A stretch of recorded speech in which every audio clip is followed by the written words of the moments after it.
Assalamualaikum warahmatullahi wabarakatuh. Halo semuanya.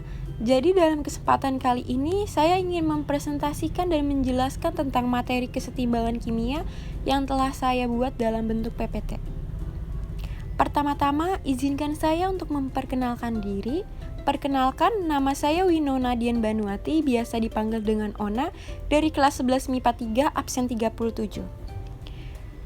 Dari kalian ada yang udah tahu belum sih kesetimbangan kimia apa? Sini biar saya jelaskan. Kesetimbangan kimia adalah keadaan saat kedua reaktan dan produk hadir dalam konsentrasi yang sama. Biasanya, keadaan ini terjadi ketika reaksi ke depan berlangsung pada laju yang sama dengan reaksi balik. Laju pada reaksi maju dan mundur umumnya tidak nol, tapi sama. Lalu, ada tentang keadaan reaksi setimbang. Keadaan reaksi setimbang itu apa ya? Keadaan reaksi setimbang ditandai dengan tidak terjadinya lagi perubahan tampak, sehingga reaksi seolah-olah berhenti padahal nyatanya tidak.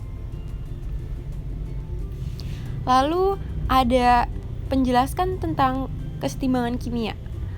Kesetimbangan kimia memiliki dua jenis, yaitu yang pertama adalah reaksi searah. Reaksi searah adalah hasil reaksi tidak dapat kembali membentuk reaktan. Dan yang kedua yaitu reaksi dua arah.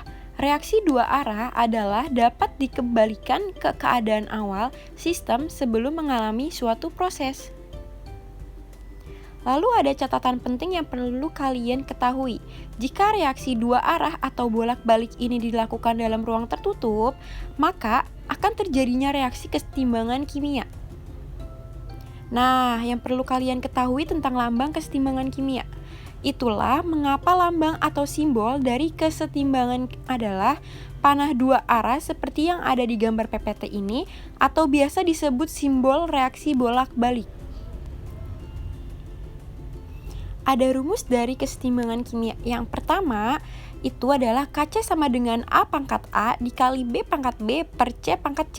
Dan yang kedua, jika B tidak diketahui, yaitu Kc sama dengan A pangkat 2 per C. Yang ketiga adalah untuk mengetahui Kp.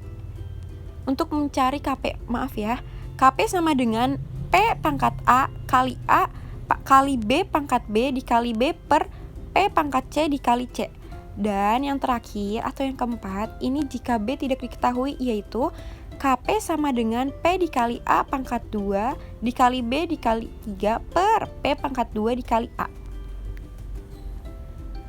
Lalu, apa aja sih ciri-ciri kesetimbangan kimia? Yang pertama, reaksi bersifat dua arah dan berlangsung terus-menerus. Yang kedua, terjadi pada ruang tertutup, suhu dan tekanan tetap. Yang ketiga, tidak terjadinya makroskopis tetapi mikroskopis. Yang keempat, konsentrasi reaksi dan produk tidak berubah. Hal-hal penting yang perlu kalian catat dalam materi ini yaitu jika K lebih besar dari 1, produk yang terbentuk banyak. Dan jika K kurang dari 1, produk yang terbentuk sedikit. Ada lagi yang perlu kalian ketahui, reaksi endoterm. K berlangsung lurus dengan suhu. Sedangkan reaksi eksoterm, K berbanding terbalik dengan suhu. Ada notes yang perlu kalian stabiloin dalam materi ini, yaitu reaksi ini hanya berlaku untuk wujud gas dan aqueous karena wujud liquid dan solid nilainya udah tetap yaitu sama dengan 1. Nah, hukum kesetimbangan kimia apa ya? Yang perlu kalian ketahui yaitu hasil kali konsentrasi zat-zat di sebelah kanan yang dipangkatkan koefisiennya dan dibagi dengan hasil kali konsentrasi zat-zat di sebelah kiri yang dipangkatkan dengan koefisien memiliki harga tertentu pada suhu tetap. Lalu, ada contoh soal yang perlu kalian ketahui yaitu diketahui reaksi kesetimbangan CO gas ditambah 2H2 gas, laju reaksi 3OH gas pada saat setimbang konsentrasi CO sama dengan 1,03 m dan CH3OH sama dengan 1,56 m apabila tetapan kesetimbangan Kc adalah 14,5, hitunglah konsentrasi H2 pada saat setimbang. Kita tulis dulu dari diketahui. CO sama dengan 1,03 m, CH3OH sama dengan 1,56 M, KC sama dengan 14,5, H2 sama dengan, nah itu yang ditanya ya. Untuk menjawabnya seperti ini. KC sama dengan CH3OH per CO H2 pangkat 2 sama dengan 14,5 1,56 per 1,03 dikali H2 pangkat 2. H2 pangkat 2 sama dengan 1,56 per 1,03 dikali 14,5. H2 pangkat 2 sama dengan 0,104.